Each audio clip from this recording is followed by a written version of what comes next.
Hola, bienvenidos a todos y todas los que nos van a ver.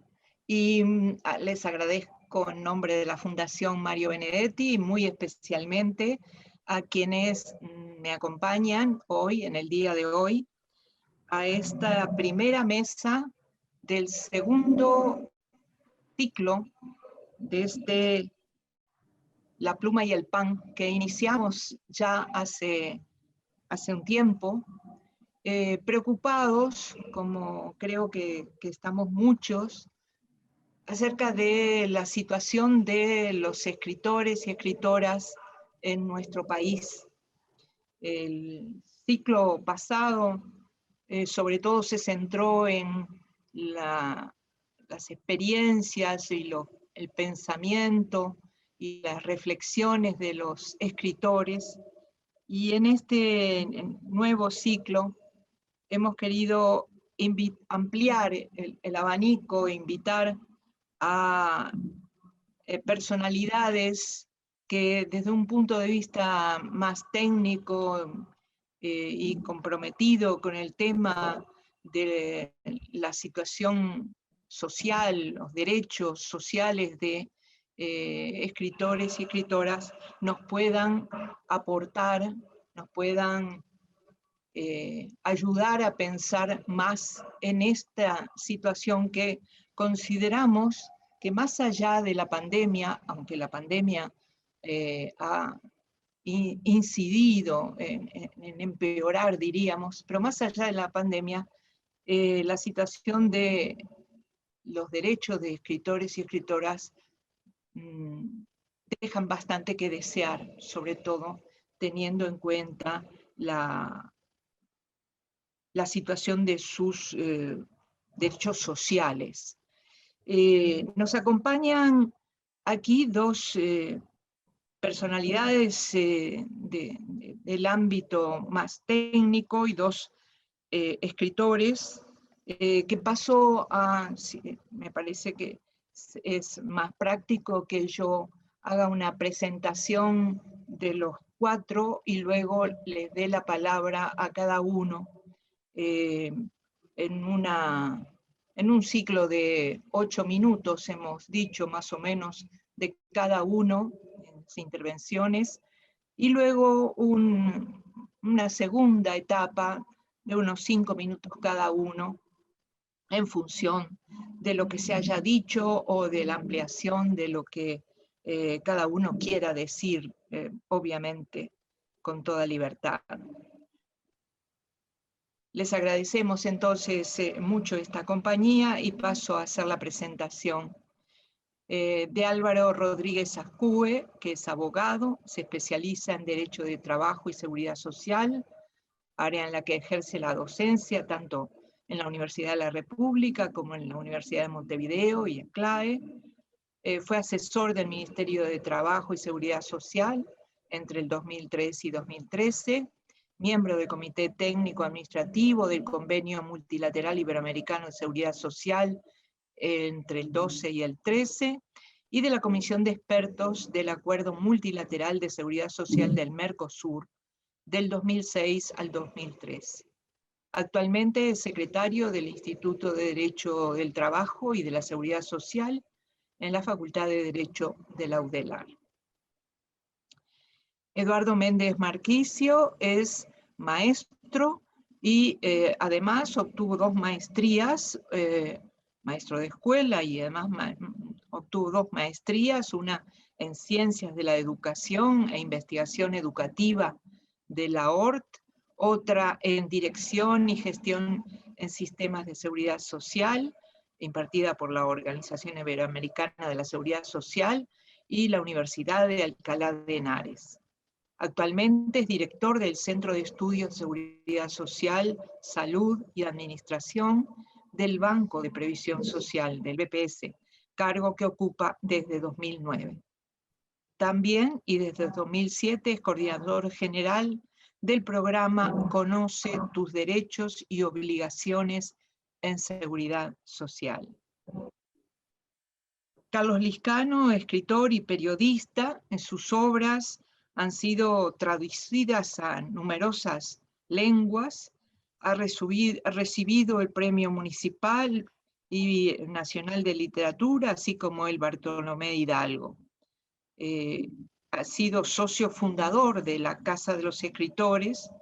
En el 2009 fue subsecretario del Ministerio de Educación y Cultura, y desde el 2010 al 2015 fue director general de la Biblioteca Nacional. Raquel Diana es actriz, directora teatral y escritora. Ha ganado los premios Florencio por varios de sus espectáculos, el literario municipal también en varias ocasiones, el premio Juan Carlos Onetti, el premio anual del Ministerio de Educación y Cultura, Premio Nacional de Literatura, también en varias oportunidades. En 2004 obtuvo el premio Morosoli por su aporte a la cultura uruguaya en el rubro dramaturgia. Sus piezas han sido estrenadas en numerosos países, no solo en Uruguay, Argentina, Brasil, sino también en Perú, Francia, Bélgica, Italia, España, México, Estados Unidos. Estas brevísimas presentaciones nos sirven solo como introducción para invitarlos a hablar. Empezamos, si les parece bien, por Álvaro Rodríguez Ascue, que como expertos en la seguridad social nos preguntamos cómo se aborda la protección social de los escritores y cómo podría abordarse, qué podría hacerse indudablemente en Uruguay, pero sí además podemos ver experiencias en otros lugares, tal vez sería de gran ayuda. Así que, Álvaro, adelante cuando quieras. Muchas gracias, Hortensia. Un placer participar en este encuentro organizado por la Fundación Mario Benedetti y compartir esta mesa virtual con tan distinguidos personas del mundo de la cultura o del caso de Eduardo, del mundo de la seguridad social. Es un placer, a su vez, para mí participar en representación del Instituto de Derecho del Trabajo y la Seguridad Social de la Universidad de la República, y que se me haya encomendado justamente abordar la protección social del escritor en el campo justamente de la seguridad social. Debo señalar que, bueno, que la seguridad social, como todos ustedes saben, es, digamos, una herramienta de integración del conjunto de la sociedad que ha ido adquiriendo un relieve creciente, si lo vemos en perspectiva histórica. Sin duda, a esta altura de los acontecimientos, la seguridad social es un derecho social. Uruguay, como todos ustedes saben, tiene una muy rica historia en materia de seguridad social. Es en América Latina un pionero y junto con Argentina y Chile fueron los países que construyeron sus primeros sistemas de protección ante la vejez y la cobertura frente a la sobrevivencia, esto es, las jubilaciones y pensiones, como le llamamos habitualmente en el Río de la Plata. Y a partir del comienzo del siglo XX tiene un proceso de ampliación progresivo, aluvional, de ir incorporando distintos colectivos, hasta que en los años 50, precisamente en 1954, luego una ley modificativa de 1957, establece la inclusión residual, es decir, todas aquellas actividades que hasta ese entonces no se habían incorporado a las distintas cajas que existían en aquella época, se terminan incorporando en lo que en aquel entonces era la caja de industria y comercio. Son las llamadas leyes de actividades lícitas remuneradas, la 12.138 y la 12.380. A partir de esas leyes, toda actividad que se desarrolle de modo que constituya la profesión o oficio de una persona, en tanto sea de carácter remunerado, tiene la inclusión dentro del régimen previsional. Primera respuesta a brindar. La segunda respuesta es el cómo, bajo qué modalidad. Nuestro sistema jurídico tenía en su momento, en aquella época, 3 formas de ingresar en el registro de la Seguridad Social. O como dependiente, o como obrero autónomo, obrero independiente, o tercera modalidad, como empresario. Esa modalidad posible, esas 3 modalidades posibles, se revén durante la dictadura en el acto 9, en lo que conocemos como el llamado acto institucional número 9, para bajarle, digamos, su perfil por el origen espurio de esa norma, que hasta el día de la fecha sigue vigente en una gran cantidad de disposiciones. Esa reforma supuso pasar a un sistema binario.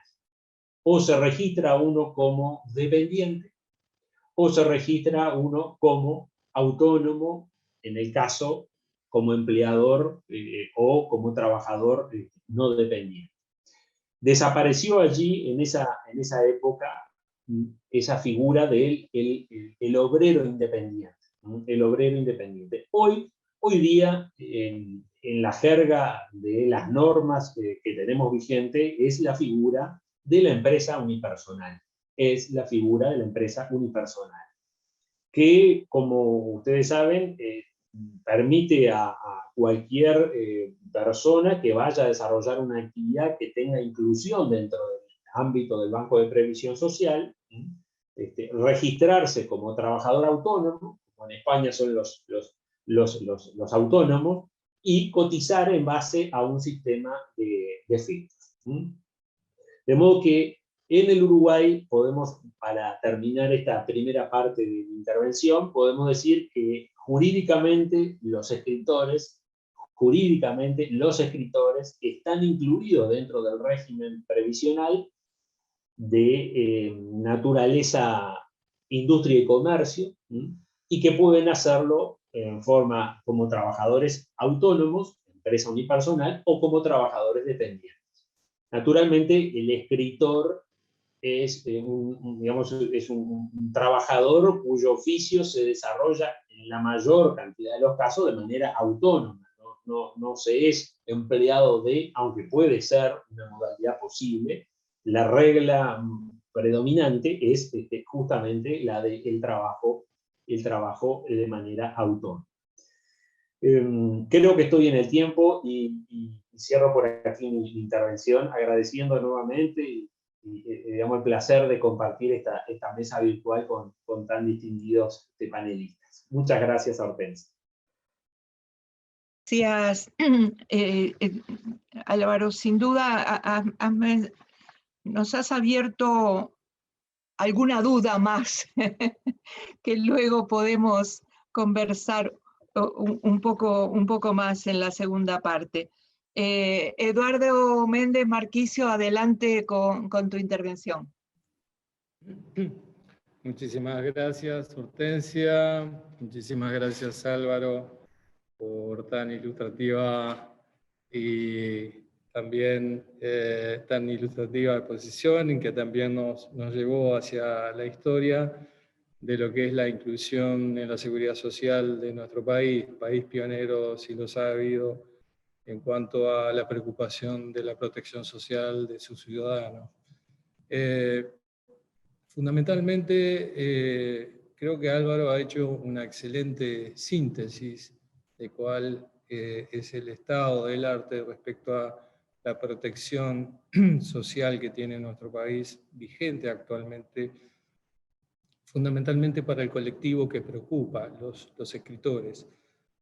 Yo acá quiero hacer una explícita felicitación a la Fundación Benedetti por esta preocupación de poner este tema en la mesa y incentivar algo que estamos trabajando también desde el Banco de Previsión Social, que es la creación de cultura en seguridad social. Entendemos que no solo las leyes, no solo los decretos nos incluyen en la seguridad social, sino también el conocimiento de sujetos de derecho como ciudadanos de este país. Respecto a lo que planteaba Álvaro, esencialmente la cobertura en seguridad social de los escritores puede darse de las dos maneras que él definió. Digo, sea por un lado una actividad autónoma que se encuentra cubierta por el régimen de industria y comercio, la cual tiene una aportación específica en función de un ficto. En este caso estamos pensando en un ficto en el sentido de que el escritor realice en forma autónoma y sin dependientes, que sería algo que no iría en la línea de lo que un escritor como tal ejercería en su arte o en su profesión. O podría ser también dependiente. En ambos casos, lo que se requiere es que se formalice. Este concepto es absolutamente clave. La formalización en el sistema es la declaración formal, el reconocimiento formal del desarrollo de la actividad, en este caso refiriéndonos a lo que es la actividad del escritor en el sistema de seguridad social. Ello abre dos cosas: las obligaciones, por un lado, y por otro lado, los derechos. Fundamentalmente, pensando en derechos, la contribución a la seguridad social, derecho humano fundamental, da lugar a la cotización para lo que se denominan riesgos de IBS, riesgos de vejez, invalidez y sobrevivencia.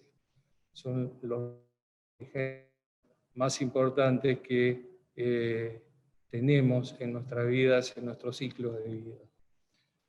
Fundamentalmente, este es el mecanismo que hoy tiene nuestro país y nuestro sistema de incorporar y de proteger a través de la seguridad social a los escritores.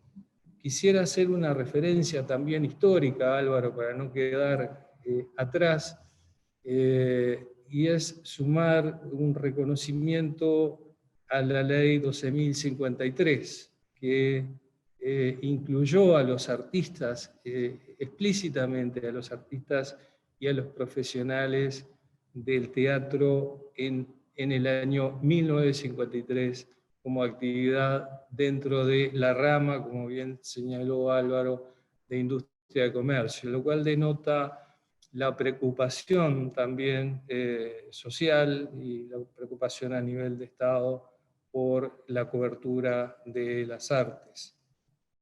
Yo iría hasta acá con la exposición. Además, Hortensia, de ofrecer a lo que refiera la inquietud de ustedes respecto a cuestiones más instrumentales, abrir una mesa técnica con expertos en materia grabada para, digamos, hacer un asesoramiento o una charla más de orden instrumental. Así que muchísimas gracias por la oportunidad de participar en esta actividad.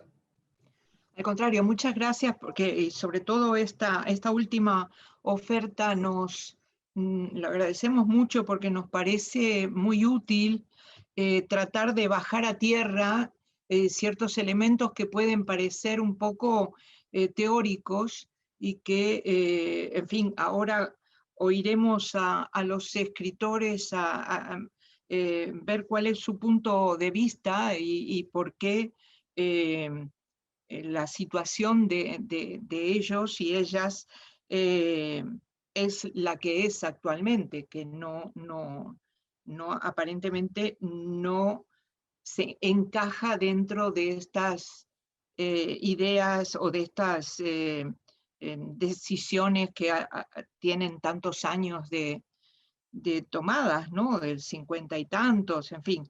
En fin, le paso la palabra a Carlos Liscano, y seguimos hablando de estos. Carlos. Bueno, gracias, Hortensia. Felicito a la Fundación por esta iniciativa tan inusual. No inusual porque estemos en Zoom, sino inusual porque ese tema no es nunca tratado y yo soy solamente escritor. Voy a tratar de hablar a partir de mi experiencia, que es lo único que puedo hacer. Me llamó la atención que la primera convocatoria de la Fundación era para hablar de protección, desprotección previsional de los escritores. Eso era la primera convocatoria. La convocatoria de hoy, que me mandó Roberto, cambió fundamentalmente. Dice que para hablar de la situación material de escritores y escritoras. No es lo mismo. Yo me voy a atener a la primera parte y pido disculpas a los profesionales si suena un poco irónico, pero no puede haber protección ni desprotección para un sector que no es reconocido por el Estado. Para el Estado los escritores no existen. Existen cuando Ida Vitale gana el premio Cervantes. Entonces todo el mundo aplaude, el presidente, el ministro, todo. Yo que tuve algún contacto con el gobierno, digamos, con el ministerio,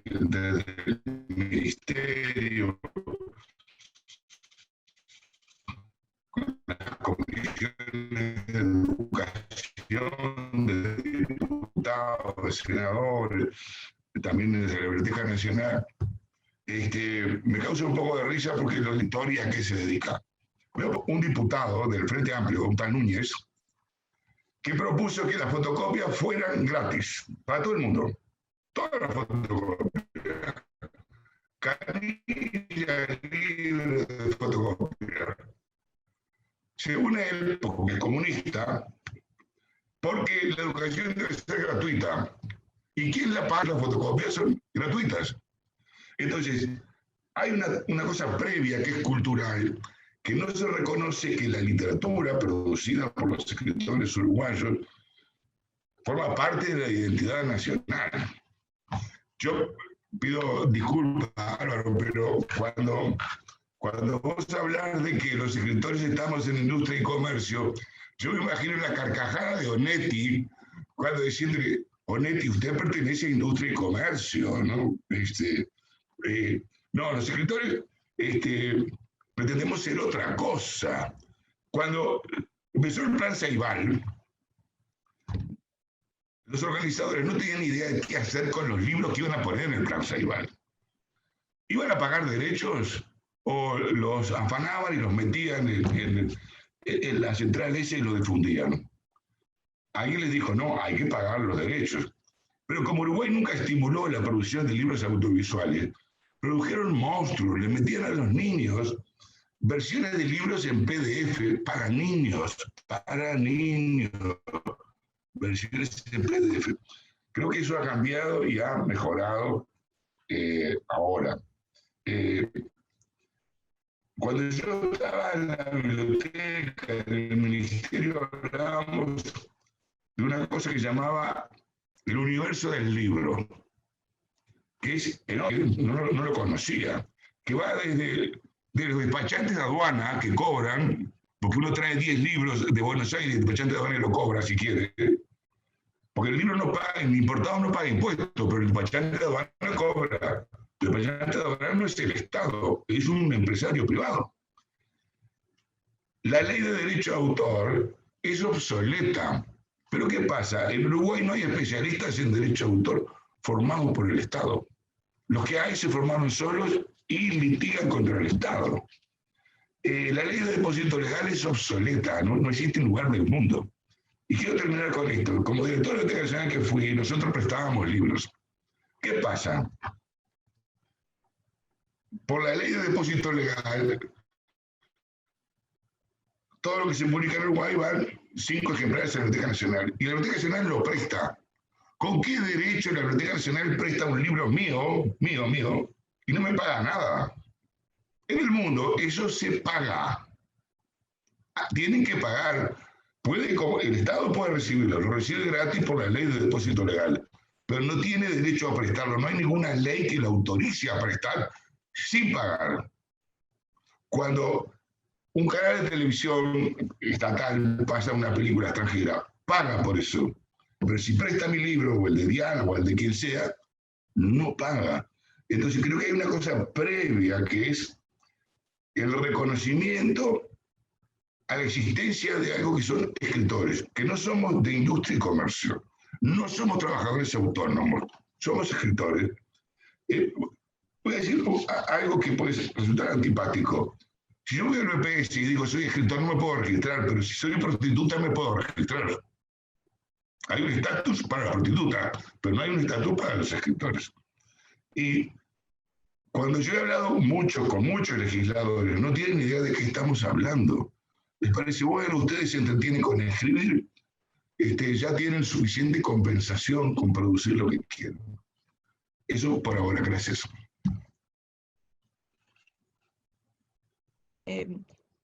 Tuvimos algunas dificultades para oírte, Carlos, pero creo que básicamente tu intervención en general se pudo comprender. Raquel, adelante, por favor. Sí, pensaba que es tan difícil definir el propio asunto, ¿no? ¿Es realmente un trabajo lo que hacemos? Sí, no sé. En nuestra cultura el trabajo siempre asociado a ese concepto bíblico del sufrimiento, ¿no? Entonces, más de una vez hemos oído, bueno, a vos te gusta eso que haces y encima querés cobrar, ¿no? El trabajo asociado a algo placentero, a algo que no es una obligación, sino que es un acto de creación tan cercado, tan involucrado con el alma humana, le es difícil entrar en la categoría de trabajo, pero lo es, ¿no? A lo mejor siendo una vieja categoría de Marx, ¿no? Un trabajo complejo, un trabajo donde una hora de trabajo contiene un valor grande. Pero otro tema complicado también, el tiempo que nos lleva a crear determina el valor del trabajo que hacemos. Y bueno, sí, no, porque uno escribe durante toda la vida y media hora, y en esa media hora puede surgir un poema maravilloso, y el tiempo, ¿no? La cantidad, el estatuto del artista que ustedes no han nombrado, ¿no? Que refiere a los artistas del espectáculo, el tema del tiempo lo resuelve bastante bien, porque asocia algo en relación al producto, un tiempo de ensayo estimado, bueno, pero que en algún sentido toma. Yo creo que nuestra legislación tiene muchísimas cosas que podrían contribuir a un estatuto del escritor. Pensando y conversando con algunos colegas, si era bueno quizás sumar a los escritores al estatuto del artista que ya existe, y a lo mejor no, hay que crear un nuevo estatuto donde podamos incorporar todas estas cosas. Decía, estos problemas que nosotros mismos tenemos respecto a si es un trabajo lo que hacemos, si queremos estar en el mercado o no, si queremos estar en la industria y el comercio o no, si somos genios creando, despreciando en algún sentido el mercado, o si no tenemos más remedio que estar en él. Porque por más genios y, no sé, y con ganas de no pecar en ningún mercantilismo que tengamos, necesitamos comer, necesitamos comprar remedios, necesitamos comprar lentes, muchas lentes y computadoras, necesitamos abrigarnos, necesitamos tener un poco de tiempo para escribir, aunque sea un tiempo apretado, pero un tiempo. necesitamos tener libertad para escribir, en el sentido de no escribir a veces pensando en qué podemos obtener, ¿no? Lo digo yo como primera pecadora, que a veces pienso, voy a escribir una obra con pocos personajes porque si no nadie lo va a poner en escena, ¿no? Bueno, esas condicionantes económicas que influyen sobre nuestra propia vida creativa, ¿no? Pero es una profesión esto que hacemos, es un oficio, es un servicio. Todas estas palabras son palabras tan antiguas, pensaba, capaz que hay que inventar una palabra nueva para definir esto que hacemos, ¿no? Creo también que alguna de las cosas que nos pasan tiene que ver con un supuesto que toda la sociedad tiene, que es algo así como que, bueno, aunque te mueras de hambre, aunque nadie te lea, igual vas a escribir. Y eso es verdad, igual vamos a seguir escribiendo, ¿no? Porque, bueno, el dinero es poco, ¿no? Y creo que a veces la sociedad piensa, bueno, el dinero es poco y tenemos que pagar aquellas cosas que no tenemos más remedio que pagar, ¿no? Sin embargo, quienes escriben, escriben y lo van a seguir haciendo, aunque no tengan ni para sobrevivir. Entonces creo que son muchas cosas que tenemos que pensar nosotros mismos sobre nuestra creación y cómo, en qué lugar la ponemos, cómo la valoramos, cómo la integramos al mundo y también la sociedad. Pero creo que estamos ante un momento de cambios muy importantes. Por un lado, estamos ante un momento de cambios que en algún sentido podríamos aprovechar para dar un paso adelante en lo que tiene que ver con la seguridad social y con la legislación referente al trabajo de los escritores. Y es que estos que ustedes definían, dependiente, no dependiente, el trabajo ha cambiado y va cambiando de modo que se acerca cada vez más a lo que es el trabajo del artista. Es decir, un trabajo intermitente, a veces en relación de dependencia, a veces no, a veces simultáneamente en relación de dependencia, a veces no. El autónomo que además cada día tiene que inventar un proyecto y adaptarse y postular a una cosa y postular a la otra, esa es la vida de nuestros profesionales permanentemente, ¿no? Es más, es casi una excepción esa persona que tiene un trabajo de 8 horas que le va a llevar toda la vida. Los públicos y algunos privados, pero mayoritariamente la gente está frente a una situación laboral de mucha precariedad, de mucha incertidumbre, y donde hay que todos los días estar creando y cambiando. Bueno, a lo mejor nuestra legislación todavía es un poco rígida para esas cosas, ¿no?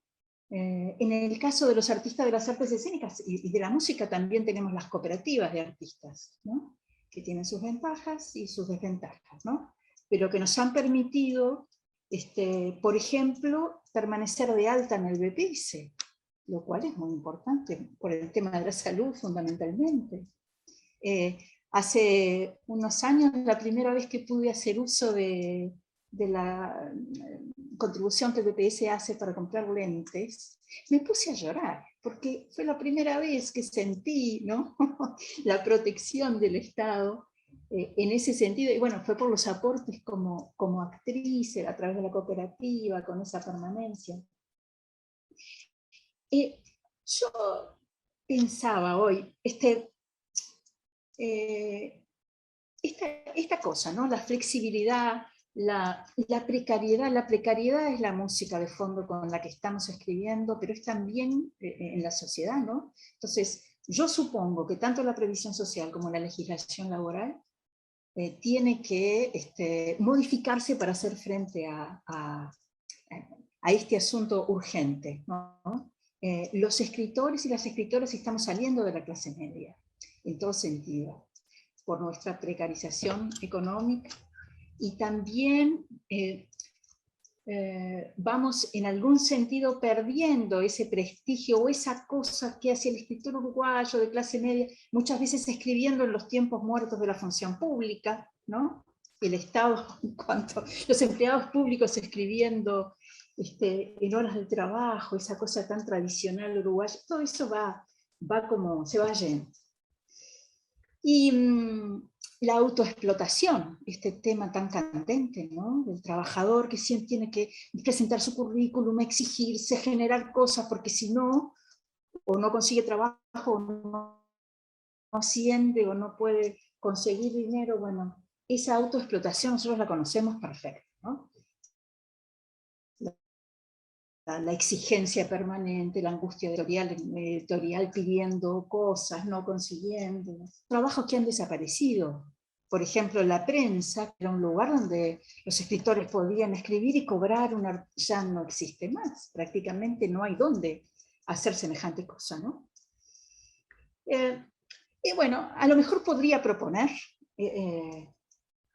un estatuto del escritor que pudiera ser una especie de ornitorrinco o de hibridación entre algo de lo que hay para los artesanos, porque los escritores con los artesanos tenemos en común de que finalmente hay una creación que existe, que es real, ¿no? Un cuento, un libro de poesía, es una novela, una obra de teatro, y hay algunas cosas que refieren al trabajo y a los modos de tributar, porque el gran problema es cómo tributar, ¿no? Y cómo hacer los aportes a la seguridad social. Los artesanos tienen, entonces, un poquito de artesano, un poquito de artista del espectáculo, recogiendo algunas de las cosas del estatuto del actor. Algo de los esquiladores se me ocurría, ¿no? Que son trabajadores afrades, que a veces en relación de dependencia y otras veces van con su tijera ofreciendo su trabajo. Es decir, hay herramientas que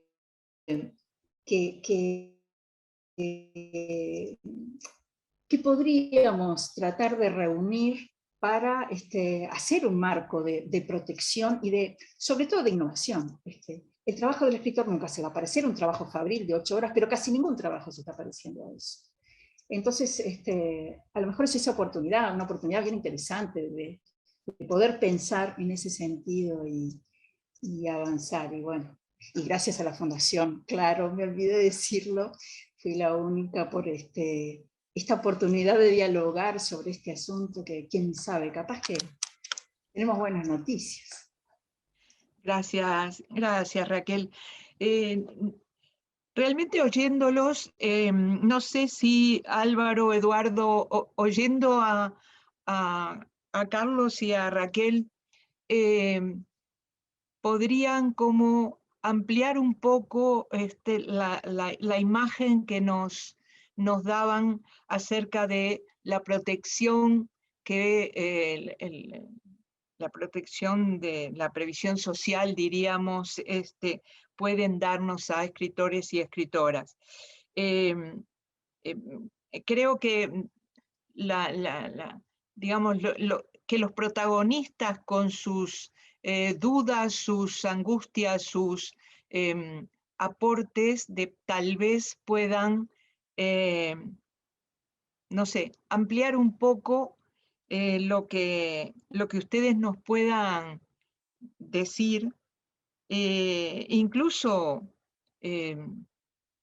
como decía Eduardo, dejando para otra próxima instancia una profundización, a ver si es posible, incluso en este momento que se está hablando de reformas de la seguridad social, si es posible que escritores y escritoras puedan integrarse de una manera más sui generis, más propia,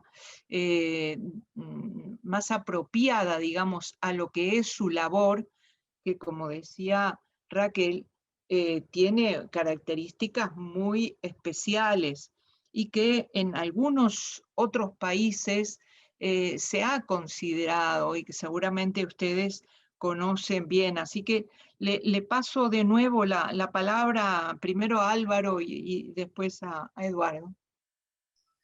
Muchas gracias, Hortensia. Realmente todas las reflexiones fueron extremadamente interesantes y darían para contar con más tiempo del que lamentablemente disponemos.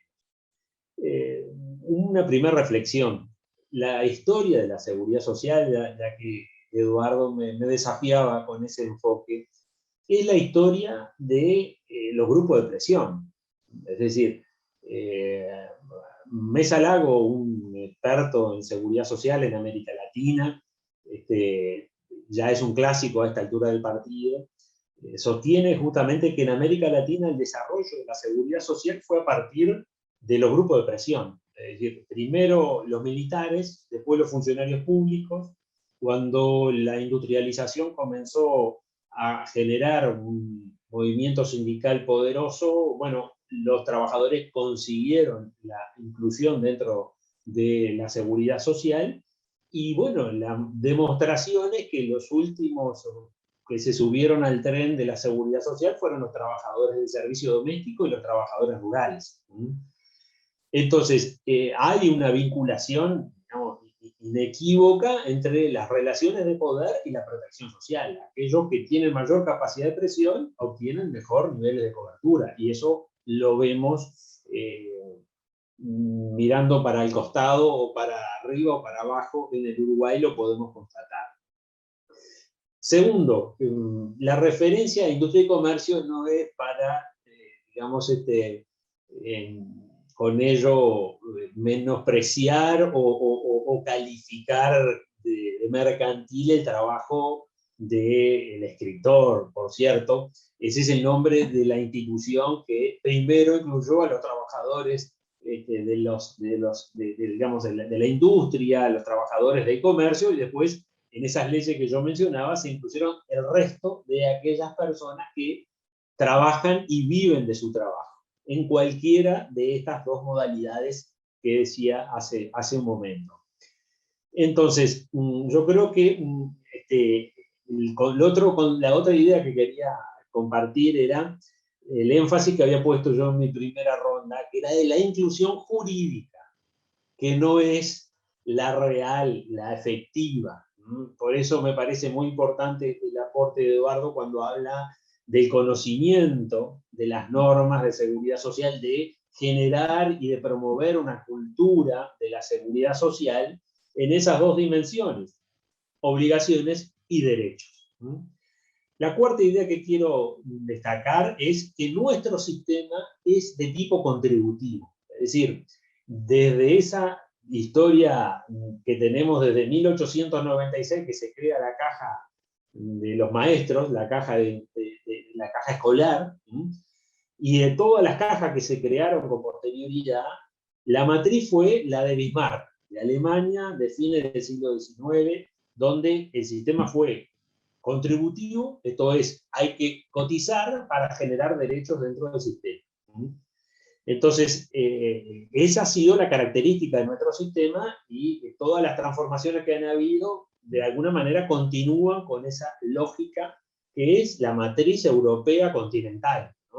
Digamos, nuestro país no recibió la influencia ni de Inglaterra ni de los países nórdicos, que tienen una configuración más universalista, con una seguridad social financiada básicamente por impuestos, sino que la seguridad social nuestra se ha elaborado y construido a partir del mercado de trabajo. Eso que señalaba Raquel, el trabajo asalariado, el trabajo autónomo, que es, digamos, la forma clásica de ganarse la vida en la sociedad capitalista.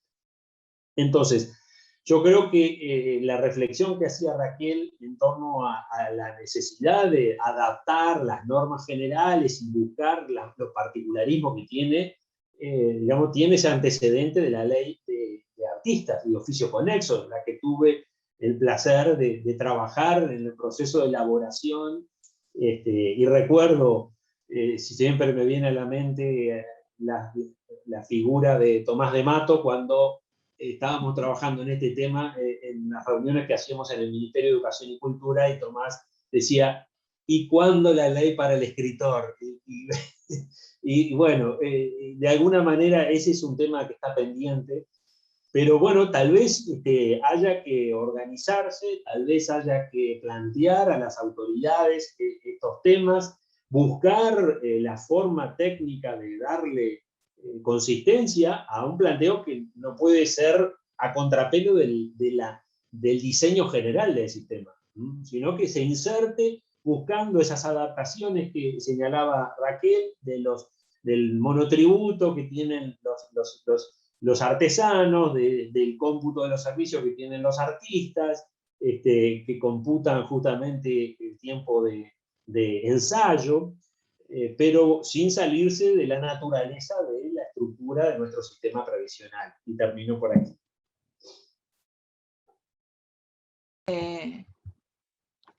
Eduardo.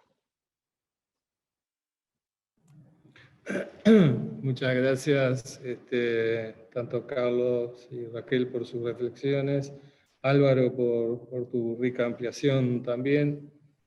Simplemente, bueno, expresar una obviedad. El Banco de Previsión Social es el organismo que administra aproximadamente el 80-85% de la seguridad social de nuestra población. Y la administra en función de leyes y de normas que son las que el banco debe cumplir y que son las que proporcionan la cobertura a nuestros ciudadanos. Es en base al cumplimiento de esas leyes que nuestra organización cumple su rol de protección social.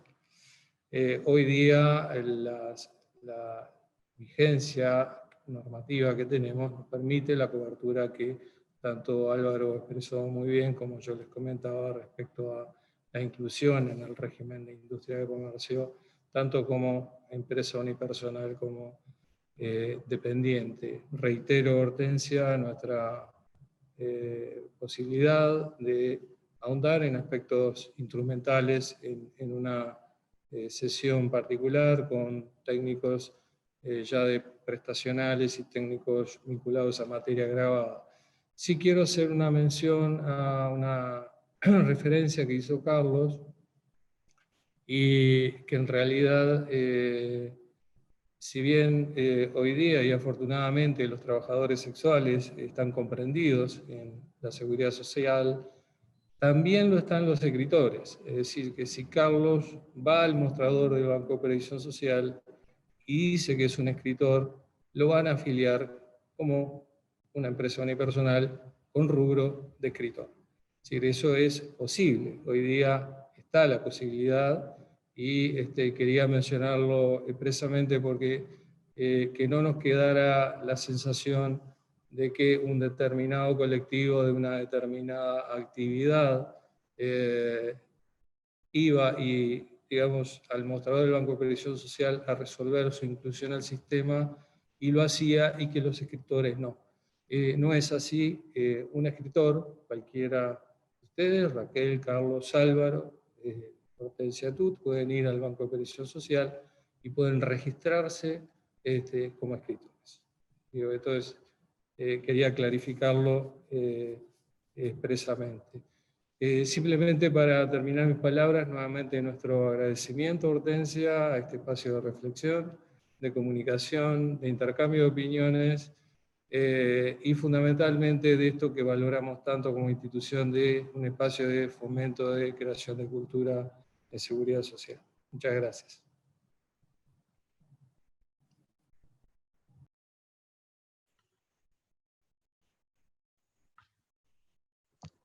Ahora estaba apagado mi micrófono. Carlos, adelante tus reflexiones finales. Gracias, Eduardo, por la información de que los escritores podemos registrarnos en el BPS. Algo que dijo Álvaro, que la historia de la previsión social es la historia de los grupos de presión. Totalmente de acuerdo. El día que los escritores juntemos una masa importante, que presionemos a los legisladores de todos los partidos, a los gobernantes, a los líderes políticos, de que les conviene votar una previsión social para los escritores, ese día la tendremos. Termino con esto. El libro La máscara de la diversidad de Fernando Amado cuenta cómo se aprobó la ley trans. Es muy interesante. Algunos legisladores fueron presionados por los homosexuales porque alguna vez habían tenido una historia homosexual y les decían o votás o te prendo fuego. Eso fue lobby, presión sucia tal vez, pero fue presión. Así salió la ley trans. Lo cuenta Fernando Amado, que era diputado en ese momento. Gracias a todos, he aprendido mucho. Gracias a la Fundación, gracias a Hortensia. Adelante, Raquel. Escriben ustedes un libro que chantajea a los legisladores.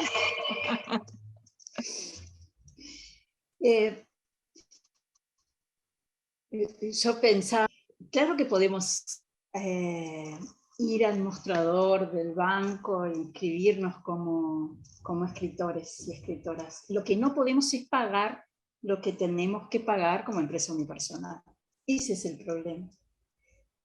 La dificultad es cómo tributar, ¿no? Entonces la empresa unipersonal no ha sido una solución para los artistas, por lo menos, ¿no? A lo mejor para algunos artistas todo el éxito, ¿no? Que lamentablemente, pero no es una solución, tenemos que ir encontrando otras. Quería decir que a mi ornitorrinco le faltó un pedazo muy importante, porque bueno, el artesano, los artistas del espectáculo, los escribidores y el neurocirujano, ¿no? Una persona que se le paga por un acto médico súper especializado, no se le paga por el tiempo, se le paga ese segundo en que el neurocirujano corta un nervio, no corta, bueno, eso tiene un valor. Bueno, algo de eso también tiene el acto de la creación, el acto de escribir. Yo creo que en esta conversación ha sido realmente interesantísimo cómo están esas posibilidades, ¿no? Asumiendo las contradicciones, porque esta cosa de que somos trabajadores y no creamos una mercancía y no, creo que también es muy importante en la legislación laboral el papel que cumple el Estado respecto a la protección del mercado. Por ejemplo, ¿está bien que los libros no tengan IVA? No para recaudar y que el precio del libro aumente, sino para saber cuántos libros se editan. ¿Cuántos libros se editan realmente las multinacionales en Uruguay? ¿No? No hay forma de saberlo. No sé, hay un tema, hay como, quizá es un tiempo que a lo mejor puede ser propicio para pensar, ¿no? ¿Por qué en la industria del libro solamente los escritores cobran al libro vendido? Es como, no se me ocurre ahora en qué otra rama de la economía hay una relación así laboral tan espantosa, ¿no? Porque todos los demás, el del papel, el imprentero, el que hace la encuadernación, el que tienen otra relación laboral, ¿no? Solamente el escritor o la escritora cobran el 10% del libro que se vendió. Ahora, a lo mejor la industria editorial cambia radicalmente y ya los libros ¿no? Primero están disponibles en internet y después se imprimen a demanda, y entonces, pero todo eso tiene que tener una nueva legislación que proteja, que ayude. Por supuesto que finalmente la literatura no se lleva con el mercado, ¿no? O hay una literatura del mercado que tendrá sus reglas, pero así como en cualquier otro sector del agro o de la industria, el Estado toma medidas para proteger la producción nacional, para proteger hasta de las inclemencias del tiempo. Debería haber medidas para proteger el trabajo del escritor y para promover que se pueda cobrar con dignidad, que se pueda defender ante el comercio multinacional, que se pueda promover. Y bueno, a lo mejor estamos ante cambios muy, muy importantes en ese sentido. Así como promover fondos para que pueda haber una escritura más o menos con tiempo, más o menos en paz, como se hace con la ciencia, ¿no? Como hace los institutos que bueno, le pagan a los científicos para que investiguen, también pagarle a los escritores un sistema de escritores como el que tiene México, por ejemplo, para promover y también para ayudar a la profesionalización, ¿no? sabiendo que tendremos que vivir no solo del acto de la escritura, sino también de dar clases, también de cosas que tienen que ver con ese mundo, pero buscando relaciones de dignidad. Quería decir también lo último respecto al tema de la inclusión en la legislación y en la seguridad social, el problema de, aún con el Estatuto del Artista, aún con estas leyes que nos han permitido una relación laboral mejor, la cantidad de artistas trabajando en negro es realmente mayoritaria, ¿no? Y en esta crisis de la pandemia fue tremendo, porque muy pocos tuvimos derecho al seguro de paro, por ejemplo, ¿no? Que fue tan importante para la sobrevivencia de muchos y muchas en este asunto. Entonces, bueno, también cómo la legislación y los modos de tributación, los modos de contribución sean factibles, ¿no? Por supuesto que, y también que el Estado no sea el primer, es tan difícil, al Estado no se hace ningún conflicto para pagarle a un electricista, ¿no? El electricista le paga lo que le tiene que pagar, su jornal, su contrato, con los aportes que correspondan, pero sin embargo para los artistas no. O se pagan en negro, aún en las estructuras estatales, en algunas intendencias, en algunos lugares del Estado también, o solamente a través de las cooperativas, que está maganudo, pero nunca hacen el aporte patronal, hacen las cooperativas. Entonces, claro, también ese organismo estatal que solo contrata a través de las cooperativas artísticas no está contribuyendo al Banco de Previsión Social como debería. Entonces, bueno, también el Estado tiene que ser el primer promotor de formas que faciliten el poder estar haciendo los aportes que corresponden, ¿no? Bueno, y otra cosa que mencionaba, juro que es lo último que dijo, Carlos, también el tema de los derechos de autor, y los derechos de reproducción, y los derechos hasta de intérprete, ¿no? Hay muchas cosas que tenemos que ir ajustando y que contribuyen a esto de que quienes escriben puedan comer, tener un poco de abrigo, tener los lentes, pagar los remedios, esas cosas básicas. Muchísimas gracias.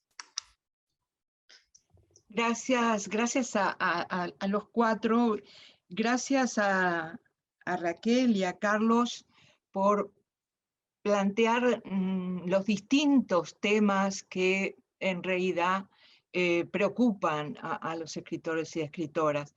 Está claro que esos distintos temas tienen una dimensión que va más allá de lo que se planteaba en esta primera mesa, ¿verdad?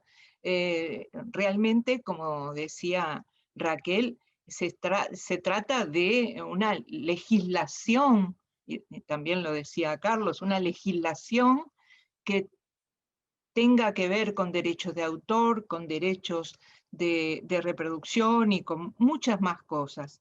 Pero en el caso concreto de la previsión social que Álvaro y Eduardo nos introdujeron, yo creo que deberíamos seguir avanzando, y le agradezco mucho a Eduardo esa oferta, porque me parece interesante que más allá de estas mesas que estamos diseñando ya, digamos, bajemos a tierra, veamos de un punto de vista técnico cómo se puede solucionar el tema de una previsión social concreta para escritores y escritoras. Hay muchos otros temas y, como decían, evidentemente que la presión, los grupos de presión o los escritores como grupo de presión hasta ahora no han sido muy eficaces, pero no hay que darse nunca por vencidos. Por lo tanto, lo que puede ser una legislación más justa, una protección y una actitud proactiva de la labor del escritor por parte del Estado, creo que lo tenemos que seguir trabajando en el futuro. Así que, de nuevo, gracias a todos. Te tomo la palabra, Eduardo. Gracias. Y bueno, y nos seguimos viendo, porque tenemos que seguir hablando, dialogando, presionando, para que esto no quede como un problema más, sino para que tenga soluciones. Así que, en nombre de la Fundación, de nuevo, gracias por todos los aportes.